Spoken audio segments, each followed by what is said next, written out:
Hello all, welcome to chapter 27 from the book of Numbers. In the beginning of this chapter, we see the daughters of Zelophehad meet Moses and Eleazar. The names of the five daughters are listed. They say their father had no sons and he died in the wilderness. They therefore ask to be given property along with the rest of their relatives. Moses brought this matter to the Lord. God informs Moses that the daughters were correct in making this demand. God instructs that in case there is no son, the inheritance should go to the daughter. God gives further instructions on how the matter of inheritance should be decided in case there are no children.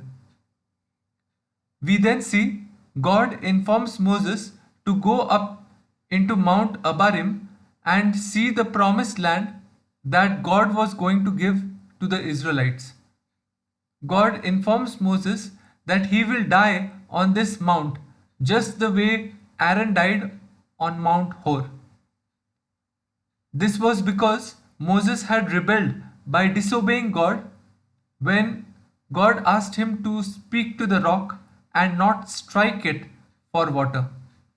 In response, Moses requests God to choose a man to lead the Israelites. God chooses Joshua as the new leader. God instructs Moses to take Joshua to Eleazar the priest and commission Joshua as the leader of the Israelites. Before commissioning, Eleazar had to use the judgment of Urim to seek confirmation for Joshua as the leader of the Israelites. In Exodus chapter 28, we read about two precious stones called Urim and Thummim, which were part of the priestly robes. These stones were used to seek confirmation or counsel with God with regards to the decisions that the priest would make.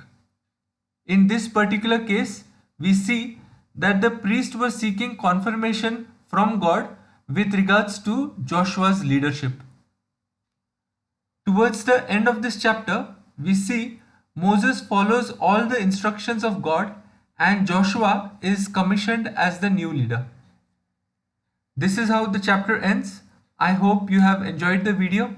Until next time, may God bless us all. Bye bye.